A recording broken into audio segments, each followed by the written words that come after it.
house and stuff. And then what happened is he had built up all these skills because he was a softie. Like for real. I used to protect him in school and shit. You know, like one of these kids that used to get bullied, and then like I was Yeah, his friend and make you kept I an eye on him. well, yeah, yeah, yeah. Like throughout the whole like time we came out of high school and shit. And this is when this shit happened after we left that that summer. So he must have built up so much confidence going over there, fucking with this dude that was a black belt, teaching him how to go on the street and beat people up in Japan as a fucking it was like an exercise or some shit, just to like demonstrate how he could like So was show he his training skills. for any reason besides to learn how to fight? Like, what was his motive behind it? He was just soft. He was soft Okay. originally, so it was like that was his thing. It was like, yo, now I can fight. So he chose to take that shit out on me. You get what I mean? You get what I mean? It's just wild because the funny thing is like it was his birthday, and like he was like my best friend, and like I went around his house and I introduced him to a couple of chicks. Like even now, like he's married to one of them. Like like had babies, they had triplets, right? And I introduced him to the chick that he's now married to. He got such a big fucking ego off that shit that he was like, "Yo," because I said something about her. I was like, "Yo, like, look, we had a little bit of we was a bit like tipsy and shit. It was his birthday, and I said, "Yo, you want to stay in your place, bro? Because like, I introduced you to your wife. Do you get what I'm saying?" And he got a bit pissed. He was like, "Don't talk about my wife like that." And then he struck me, and I was like, "Yo, motherfucker!" But he went for my jaw. He done it purposefully because I used to rap, right? He purposefully went for my fucking jaw like a bitch, like trying to take, and he took my career out. You get what I'm saying? That's why I stopped rapping because it was like I couldn't anymore. You get what I'm saying? But yeah, I provided him with his triplets and this chick that he's married to. The funny thing the whole crew was in the back. And the funny thing is they all turned against me at the same time. So what ended up happening was I got attacked by 5 niggas, like at the same time. Dragged me out. This dude was white. He's a white nigga. But they dragged me out of his house. They were like, yeah, yeah, onto the roadside, pulled me up against the car, started beating me up, stamping on my face, doing all types of shit. Like, you get what I'm saying? All Left over. me No, for I dead. don't. I don't. I don't totally get what you're saying. So this is all over a comment about a girl that you hooked him up with. No, it's like a built up sort of jealousy. As I said, like we was a group. We was a group, right? And then I got signed when um the idea overall was for us to get signed as a group, but they weren't really pulling their weight. Like he was too interested in Did somebody come and offer you a deal, um, as a solo artist rather than the group? yeah, yeah, and I took it. Did you tell the group that you were taking it? Yeah, I told them. But they were too busy like eating on weed cakes and shit like that. Do you get what I'm saying? It's like they were just they were doing some bullshit. I was grinding because I had to. You get what I'm saying? My mother passed away and shit. I had no choice. You get what I'm saying? Like I wasn't on there. Like they were living with their parents and shit. I weren't. You get what I'm saying? I was like solo dodo out here, like trying to survive as a teenager. You get what I'm saying? There was no entitlements. I wasn't entitled to shit. You get what I'm saying? It's just like Yeah, a no, I matter looked of you up. I looked you up yeah, one time, and yeah. there is a Simon that is attached to a record label that is in London, and I thought it was quite the coincidence. I didn't really know because you're very vague about your history. No, That's why I've always I was signed to BMG. I was signed to Warner Brothers. I was signed to like a lot of labels, and then consequently, I formed my own label, and I signed a lot of real prestigious artists that you guys know. Do you get what I'm saying? yeah. So, and I still do shit like that. I don't really get too involved too much. Like if people want to consult me on that, but I don't really talk about it too tough because um, I've moved on. I've gone into another industry. Do you know what I mean? So it is what it is. But yeah, no, that's me. I mean, I if anyone like is in the music industry and want to talk to me about some shit, I can navigate them through that industry. But no, I dealt with like, Simon Cowell used to live like 2 miles away from me. You get what I'm saying? He used to live in Holland Park. And my Yeah, best friend at the time lived across the road from him. So like we used to frequent him and fuck him I just around like trick or I just treating got and shit. into it with Noah about that because she didn't know who Simon Cowell was. I'm like, how do you live in the UK and don't know who Simon Cowell is? I feel like Oh, it's like not knowing who Gordon Ramsay is. I feel like yo, there's certain Who? level. people be letting out secrets like nowadays. Like there's a program in the UK on Channel 4 called Big Brother, and there's this dude called Louis who was on the panel with X Factor. Now he's starting to like spill the beans on like everyone that like he was signed to, like Cheryl Cole, Spice Girls, all of them.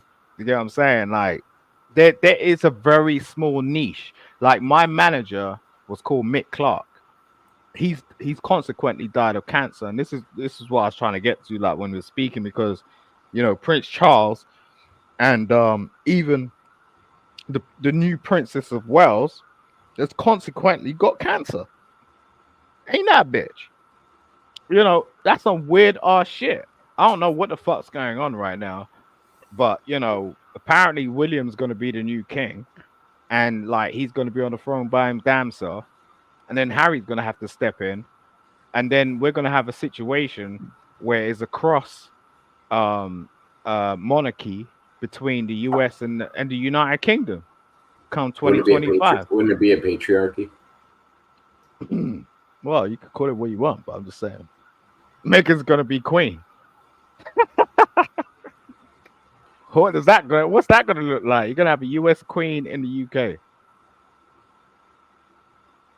What's up, I, Chef? it's an interesting one. We Yeah, could use we could use we could use the ties. it's gonna be, look, things are different. You get what I'm saying? As you said, but it's still the same. I mean, the thing is, it's like these changes remind me of some medieval shit. And as soon as Obama came into power, I I had remnants. I don't know what it was. I had some sort of energy. I had some sort of feeling that this is taking a fucking twist. Like that shit don't happen.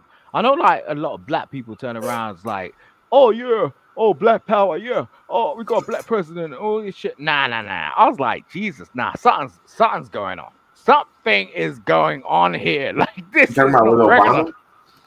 That Yo, was the man. whitest president we've ever had. I was gonna say Yo, bro. he's definitely not acting like he was from Something Chicago. odd is going on here. Jesus Christ. Nah, when he came in with some 18th century shit. The whole world just started to turn and twist. You get what I'm saying? And it's like we're going back into the medieval times. Not even My Bush dad done that probably shit, knows. man. What was the event that I think Joe Biden was already president and Obama showed up there and everybody was like giving Obama a standing ovation. Um, Joe Biden's on the stage and Obama's shaking everybody's hand and he like walks right by Biden and Biden's just sitting there with his hand out. Like he's the president of the United States at the time. And Obama just fucking walks right by him and he just moves on with everybody else. And I'm like, what is Bi- going on here? This is just weird to watch. no, Biden ain't shit, man. No, no, no, no. This like in terms of like, this is the You're not thing. We're offending me. we're not even we're not in this world where a political party represents like anymore. Like it used to be that like in the 1970s. Nah, we got figureheads and puppet masters. That's what's going on. It's like Jesus Christ. For Yeah, we real? used to have leaders. Biden? Biden? He can't fucking walk down the damn stairs. Like for real? Really? Putin is giggling at him. You get what I'm saying? It's in comparison to like WWE, right? Where you got a Roman Reigns has been like champion for 106. Sorry. I'm sorry. if you're a wrestling fan, you're still not gonna get Roman Reigns over on me. He's still not good. Still not good. The Tribal Chief can go fuck himself. He's not any good. If the Rock can't get you over, you're on your fucking own, man. No, but you're on your own. The twist and the turn was right. WWE started fucking up when they started having these champions that could pass the belt around like every couple of fucking weeks, and that weren't working. Now suddenly, we need to have someone that can sustain this shit. That's a Putin fucking agenda. They stopped creating good characters. That's a fucking storylines kind of went to shit. This nigga has been in power for fucking ever. Like that's why their biggest ratings are when they bring back somebody like Triple H or Stone Cold or The Undertaker or Kurt Angle. Like you got to bring back these people from the 90s in order to in the early 2000s to keep the ratings up. Yo, bro, there was an election in Russia back when they had real wrestlers doing the job. Exactly. Now they're just so much of a performer. They're not really doing the whole job anymore. I mean, back in the day, Stone Cold, that's one of the good ones there. Yeah. Win or lose, he did his job every time, and the people were happy. Well, and that was the sheer I grew up in the early days of the wrestling. You know, you guys are kids. There's a whole different aspect to it now. It's not even the same. Well, and it's the sheer luck of how the Stone Cold fucking career worked out. Like when I heard some of the names that they were going to give him, because I mean he was in WCW first, and he was going as Stunning Steve Austin, I think, blonde-haired guy, not bald, not anything like that. And then they brought him in under what's his face, the rich guy, the moneymaker guy. Can't remember his name. Ted DiBiase, maybe. He got brought under Ted DiBiase to do a Royal Rumble match, and he had a fight with Jake the Snake Roberts.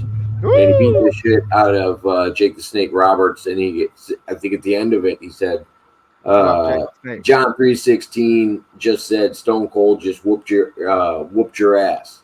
And that was like the big catchphrase, because at the time, Jake Roberts was big into the Bible, and he would talk about the verses and stuff all the time. And that was just Stone Cold's like off the cuff comeback.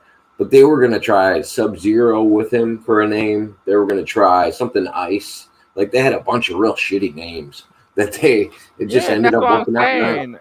Their storylines were crap. Like they had Doink, and they were trying all types of shit. And that was Vince McMahon. So now Triple H has stepped in, and that was always Vince McMahon. I mean, Vince McMahon just. I don't really think he had good ideas. I think every once in a while he got a guy that was just good. You know, a guy or a girl that was just good. He's still in control. Through whatever. Well, he's just a control back freak. In the 80s. Back in the 80s. Look, I like guys could perform. Oh, yeah. It was actually a grappling event. I think more Roman Greco, you know. Yeah. I think most men should look up to Vince McMahon. Like he is the guy in terms of being steadfast. There's three guys. You know who the three guys are? I talk about them all the time. It's Vince McMahon, Donald Trump, and Dana White. Yeah. And they're all friends with each other for a reason. And they all go on each other's shows and each other's events and all that. These are some of the best business makers in the United States by far. Yeah, people tend to forget like Vince was put up against the wall on multiple occasions. Like they tried to cancel this dude. Dude, he ended up he just went down. He's canceled. I'm pretty sure what just happened with Vince. He's definitely been proven to be a pretty shitty dude. All through his career. Literally took him to court. I mean, literally took him to court, tried to pull his whole damn shit down. And this is the thing, like, people see this as a struggle, but it's not a struggle, it's a journey. Like, if you're ever going to try to do something great, just be aware that, you know, at the end of the day, like, people are going to pull you, like, try and pull you down and do some stupid shit. Well, I mean, and he got to a point of greatness because he took over all the other territories. Like he did something that was never done before. So yeah, he put a lot of people out of business in order for him to get good. Think about all the territories that there used to be when it came to wrestling or professional wrestling. There's territories all over the place. And Vince McMahon's territory was out of the New York area. And he said, fuck it, I'm going to go to Florida. I'm going to go to Texas. I'm going to go to California. And I'm going to go to Chicago. And that's what he did. And he'd bring wrestlers with him. And he'd snatch up other ones. And he'd buy companies along the way. Sell out the stadiums every time. Yep. Sometimes he'd go to, and if they didn't want to work with him, he would just do a bigger event right next to him and buy a bigger stadium. And people wouldn't show up to the local event. Yeah. That's why I Because you had Hulk Hogan or something showing up at Vince McMahon's, or you had Ric Flair stopping by, or you know what I mean? It wasn't Andre the Giant was rolling with him at the time. He had Andre under his belt. Was that Tony or Walter White? Good call. I think they've always stuck with the same program. Like Seth Rollins is like the new Randy Savage, and Roman's like the new Hulk. I think he's very clever, but very subtle. You know, he's always like aware of the public in terms of like, you know, what we want to see and what we want to do. And there's a certain level of violence, but it's not too much. You get what I'm saying? You know, I think they sell what's popular at the time. I think I used to bust their moves on my school fights, right? Oh no, don't get me wrong. Like I think they have moves that aren't supposed to hurt people and stuff like that, and they perform it well. I gave this dude a DDT. I gave this dude a DDT, and because I used to really like Jake the Snake, and like out of music class, this dude tried to fuck with me, and I put him in a headlock, and I done a DDT. This dude is fucked up, like for real. But I mean, that was back at the time when actual grappling skills. You know what I mean? That's when I realized wrestling is like, you know, there's a thin line between like what we see on TV and what's real, because this dude is real fucked up. Like when I smashed his head on the floor, he like, his parents came around. It was wild, man. It's real wild. And he was like busting out the lip. Like his lip was all twisted, like blood. Like I was like, wow. Like I don't see that on the. I was like, yo, man, I'm just watching wrestling, and like I don't see no bloodshed or shit. This dude is fucked up. And all I did was like black. I was just like boom, like on the ground, DDT. You get what I'm saying? So yeah, that's when I started to respect Jake the Snake, man. I really think there's so many different levels to what they're selling to the people. I think when wrestling started out, like professional wrestling or whatever you want to call it, when it was more of a circus event where you'd have your almost your strong guy competitions where they were traveling around and they'd bring this strongest guy and they'd have some kind of actual grappling match. That was when people were actually interested in the sport side of it. And then eventually it got into cool holds, more like, okay, I want to see a big guy go up on the ropes or this and that. And then when I grew up in wrestling, it was the Attitude Era. It was the sex sells. We want sex, drugs, and rock and roll. And those are the kind of things that we want to see out of our wrestlers. They didn't have to be good performers. There was a few that would stand out. Like I would say probably the best performers in my time were like, I would go with Owen Hart because I think he was a much better performer than Bret Hart. Oh no! Wait! Ho! Wait a minute! Wait, no. I mean, I respect Owen, but no, Bret's the Don. Yeah, no, Owen's a better performer. And Bret is the dungeon. He's the dungeon. Bret's more famous, but Bret would tell you that his brother is a way better grappler than him. Oh yeah, another one. Look, Bret, the Hitman Hart. Let's like drag that out, okay? Bret the Hitman Hart. He is the guy. What about the Blue Blazer, baby? Ooh. Listen, you see what Cody Rhodes is doing right now? Like his whole performance when he walks down, that is totally Brett. Like the whole sort of like shoulder pads, Seems to work better than that. you know,